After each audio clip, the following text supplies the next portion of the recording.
Hey everyone, welcome to सरकारी eight once again. तो इस वीडियो में जो है मैं आप सभी के साथ एक इंपॉर्टेंट डिस्कशन करने वाला हूं जो उत्तराखंड के नर्सिंग एंड पैरामेडिकल एग्जाम के रिगार्डिंग रहने वाला है। तो आप सभी को जैसे पता है, कल रात जो है मैंने वीडियो अपलोड करी थी जिसमें मैंने आपको शेड्यूल के बारे में बताया था कि आपका जो नर्सिंग और पैरामेडिकल का एंट्रेंस एग्जाम है या एएनएम या फिर जीएनएम का एंट्रेंस एग्जाम है तो वो कब रहने वाला है। ठीक है, तो एक बार मैं आपको शेड्यूल फिर से यहाँ पर ओपन करके दिखाता हूँ। तो यहाँ पर आप देखोगे ऑफिशियल वेबसाइट से जो अभी मैंने शेड्यूल यहाँ डाउनलोड करा है, तो इसमें जो एग्जाम डेट आपको दी गई है वो 8 जून को यहाँ पर जो है जीएनएम का एक तो पेपर होने वाला है, पोस्ट बेसिक बीएससी नर्सिंग का पेपर होगा, एनपीसीसी का होगा और एमएससी नर्सिंग का होगा। ठीक है, और उसके साथ साथ जो है यहाँ पर आपका जो है 8 जून को ही दोपहर में देखोगे, मतलब वो तो सुबह का टाइम है 10 से 12 के बीच में जो पेपर होंगे, और दोपहर के टाइम में देखोगे तो 2:30 से 4:30 के बीच में आपका एएनएम, बीएससी पैरामेडिकल और एमएससी पैरामेडिकल का एग्जाम होने वाला है। और 9 तारीख को आपका बीएससी नर्सिंग का एंट्रेंस एग्जाम है। ठीक है, तो देखो सबसे बड़ा इशू यहाँ पर क्या है। ठीक है, जिसको मैंने मतलब कल ही चेक कर लिया था, बट मैंने सोचा था कि इसको पहले मैं आपको शेड्यूल को बता दूं फिर उसके बारे में बात करूंगा। तो यहाँ पर आपको जैसे पता है कि एम्स का जो बीएससी नर्सिंग का एंट्रेंस एग्जाम है वो आपका 8 जून को होने वाला है।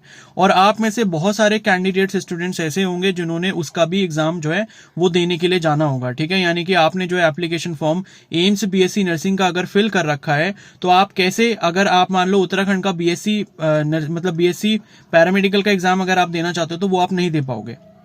ठीक है, जो कि 8 जून को ही है दोपहर 2:30 से 4:30 बजे। और अगर आप मान लो उत्तराखंड का बीएससी नर्सिंग भी देना चाहते हो तो उसमें भी आपको दिक्कतें हो सकती हैं, क्योंकि अगर मान लो 8 जून को आप बीएससी नर्सिंग का एंट्रेंस एग्जाम दे रहे हो और उसका एग्जाम सेंटर मान लो उस वाले एग्जाम सेंटर से दूर होता है जहां पर आपका उत्तराखंड का बीएससी नर्सिंग का एग्जाम सेंटर आएगा, तो भी आपको बहुत बड़ा इशू यहां पर हो जाएगा। क्योंकि अगर मान लो आप 9 तारीख मतलब 8 जून को मतलब आप कहीं पर भी पेपर देने जाते हो, उसके बाद आपको ट्रेवल करना पड़ेगा और उसके बाद फिर 9 जून को आपको दोबारा से पेपर जो है बीएससी नर्सिंग का उत्तराखंड वाला देना पड़ेगा। तो इससे जो है आपको काफी ज्यादा प्रॉब्लम हो सकती है। ठीक है, अब आप में से क्या पता कुछ कैंडिडेट्स ऐसे हो जिन्होंने सेंटर अभी कहीं दिल्ली भर रखा हो या कहीं और भर रखा हो, वो एम्स बीएससी नर्सिंग वाला, लेकिन आपको उत्तराखंड का पेपर भी देना है। तो आपने ऐसा नहीं सोचा होगा कि भाई उसका अगले दिन ही हो जाएगा, या फिर मान लो उत्तराखंड का बीएससी पैरामेडिकल आपने सोच रखा था कि आपको देना है, लेकिन एम्स का बीएससी नर्सिंग का भी फॉर्म आपने फिल कर लिया है। तो देखो यहां पर अभी मैं आप सभी कैंडिडेट से यही रिक्वेस्ट करूंगा, पहली चीज तो यह है कि फॉर्म भरने में बिल्कुल भी जल्दबाजी ना करें। अभी आपके पास काफी टाइम है, 25 मई तक जो है आप अपना एप्लीकेशन फॉर्म फिल कर सकते हैं। ठीक है, तो प्लीज कोई भी बेवकूफी मत करना, मुझे पता है क्योंकि मेरे बताने के बाद भी आप लोग ये चीजें करोगे। तो एक चीज आप पहले ये समझ लो कि ये जो एग्जाम डेट है इसको आपको चेंज करवाना ही पड़ेगा। एम्स की तो देखो डेट चेंज नहीं होगी क्योंकि एम्स ने पहले ही अपना शेड्यूल निकाल रखा है और एम्स ने जो है पहले ही सारी चीजें शेड्यूल कर दी, तो उनका उसके अकॉर्डिंग सारा प्रोसेस चल रहा है। लेकिन इन्होंने जो है नोटिफिकेशन अपना कल ही जारी किया है, तो इनके पास जो है पूरी अथॉरिटी है कि ये इस चीज को चेंज कर सकते हैं आप लोगों की डिमांड पे। ठीक है, तो अब आपको इसके लिए करना क्या होगा। ठीक है, तो देखो मैं आपको एक सिंपल सी चीज बता रहा हूं, मैं आपकी इतनी मदद कर सकता हूं कि इनकी जो ऑफिशियल वेबसाइट है, ठीक है, ऑफिशियल वेबसाइट में आपको एक बार दिखाता हूं। ये ऑफिशियल वेबसाइट पे जब हम कॉन्टेक्ट अस वाले सेक्शन पे जाएंगे, ठीक है, तो आप में से जो इनको कॉल कर सकता है वो कॉल करे। ठीक है, जितनी बार आप लोग कॉल कर सकते हो, ये इनका हेल्पलाइन नंबर लिखा हुआ है 8006516772। इस पर आप कॉल करके बोलें कि भाई हमारा जो 8 जून का एग्जाम है वो एम्स का एग्जाम होने वाला है। ठीक है, और अगर हमारा सेंटर दूर पड़ेगा तो हम 9 तारीख को बीएससी नर्सिंग का एग्जाम कैसे देंगे। ठीक है, आपको ये चीज भी नहीं बोलनी, आपको सिंपल ये बोलना है कि भाई हमें जो है उत्तराखंड का बीएससी पैरामेडिकल का एग्जाम भी देना है और नर्सिंग का भी एग्जाम देना है, और हमने एम्स का नर्सिंग का फॉर्म फिल कर रखा है जिसका एग्जाम 8 जून को है। तो आप 8 और 9 को हटाकर जो है उसको 3 या 4 दिन जो है आगे बढ़ा दें, इतना आपको बोलना है इनको कॉल करके। पहली चीज आप ये करोगे। ठीक है, तो जितने ज्यादा कॉल वहां पर जाएंगे उतना ज्यादा उनको पता लग पाएगा कि हाँ भाई बच्चों के साथ ऐसी दिक्कतें भी हैं। तो ये चीज आपको पहली करनी है। तो दिन भर जो है 1-2 दिन आप ये कॉल वाला काम जो है वो करते रहो अपनी एंड से, जब तक वो कॉल उठाते नहीं। जब आपकी उनसे बात हो जाती है तो फिर ठीक है, एक बार आपने जो है उनको बता देना है।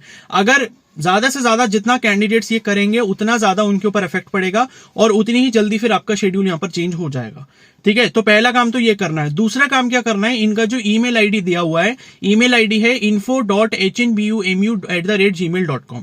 इस पर आपको एक मेल करना है। ठीक है, अब मुझे पता है कि आप लोगों में से जो है मेल भी कुछ लोग ढंग से नहीं कर पाएंगे, तो उसके लिए मैं आपको तरीका बताता हूं। कमेंट सेक्शन में आपको यहां पर टेलीग्राम चैनल का लिंक मिलेगा। ठीक है, मेरे टेलीग्राम चैनल का लिंक मिलेगा, उस पर क्लिक करना। क्लिक करने के बाद आप उसमें ज्वाइन हो जाओगे और कुछ ही देर बाद जो है मैं आपको मेल का जो कंटेंट है वो मैं आपको भेज दूंगा। ठीक है, मेल का जो कंटेंट है कि मेल में क्या लिखना है वो मैं आपको भेज दूंगा वहां पे, आपको उसको कॉपी करना है और कॉपी करके पेस्ट करके इनको ईमेल कर देना है। अगर आपको ईमेल करना नहीं आता तो मैं आपको बता देता हूं, आप अपना जीमेल जैसे ही खोलते हो वहां पर एक प्लस का साइन आता है या कंपोज ईमेल का सिंबल आता है, कंपोज ईमेल या फिर प्लस का साइन आएगा, उस पर आप क्लिक करोगे। मतलब मेल कैसे भेजना होता है, अगर ये नहीं पता तो यूट्यूब पे सर्च कर लेना मेल कैसे भेजना होता है, अगर किसी को कोई दिक्कत है।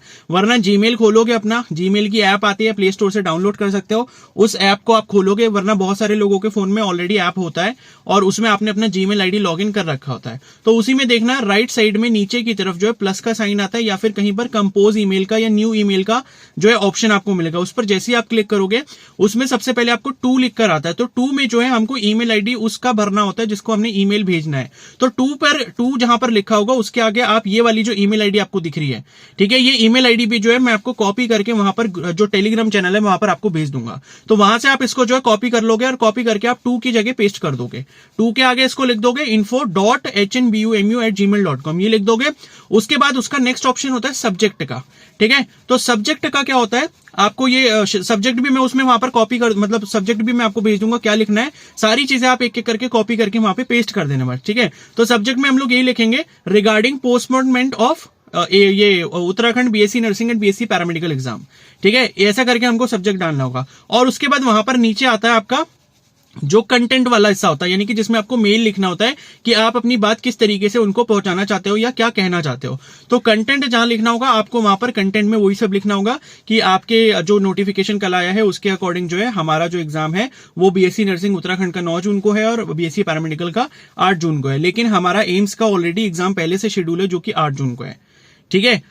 तो ये जो चीजें हैं ये आप जो है कॉपी पेस्ट कर लोगे वहां से, कुछ नहीं करना आपको, ज्यादा मेहनत नहीं करनी, आपका काम मैं आसान कर दे रहा हूं। बस टेलीग्राम चैनल जाके ज्वाइन कर लो और वहां पर आपको ये तीनों चीजें मिल जाएंगी, थोड़ी देर में मैं आपको भेज दूंगा, ठीक है। वहां से कॉपी पेस्ट करके आप जितने ज्यादा बार मेल कर सकते हो उनको उतने ज्यादा बार मेल करना। हर कोई कैंडिडेट जो है कम से कम 3 से 4 या 5 बार तक मेल कर दे, मतलब एक सुबह करा, एक दोपहर में कर दो, एक शाम को कर दो, 3-4 मेल इस तरीके से कर देना बार बार। तो जितने ज्यादा मेल उनके पास पहुंचेंगे उतना ज्यादा आपकी आवाज उन तक पहुंचेगी और उसके बाद वो कोई ना कोई इस चीज के ऊपर एक्शन जरूर लेंगे, ठीक है। तो इतना काम करना है। पहला तो ये कि आप इनके हेल्पलाइन नंबर पे इनको कॉल कर सकते हो, ये दोनों ही नंबर दिए हैं, वैसे तो वो टेक्निकल सपोर्ट के लिए, लेकिन कर लेना जो भी है दोनों ही नंबर पे, पहला ना लगे तो दूसरा कर लेना, अगर नहीं लग रहा तो बार बार ट्राई करो, ठीक है। और नंबर करने के बाद जो कॉल पर बात करने के बाद उनको ईमेल भी जरूर करना है, ठीक है। तो इस तरीके से आपकी प्रॉब्लम सॉल्व हो जाएगी, किसी को भी टेंशन लेने की जरूरत नहीं है। आप लोग जो है दोनों ही एग्जाम देंगे तो यही इसका एक सोल्यूशन है, आपकी प्रॉब्लम मैं बोल रहा हूं पक्का सॉल्व हो जाएगी। बट ये है कि अभी थोड़ा सा पेशेंस रखना होगा, फॉर्म अभी बिल्कुल भी मत भरना, ठीक है। और बाकी जो भी फिर नया अपडेट आता है, कोई नोटिफिकेशन आता है एग्जाम डेट चेंज होने का, तो मैं आपको अपडेट कर दूंगा। बाकी फॉर्म कैसे फिल करना है, जो बाकी बच्चे जिन्होंने एम्स का नहीं फिल करा तो उस पर मैं आज ही वीडियो अपलोड कर दूंगा, तो फॉर्म कैसे फिल करना है उसकी पूरी वीडियो देख लेना, आपको समझ आ जाएगा, ठीक है। तो बाकी और कोई डाउट है तो कमेंट सेक्शन में मुझे बता देना और चैनल को जो है जरूर सब्सक्राइब करके रख लो और बेल आइकन को प्रेस कर लो।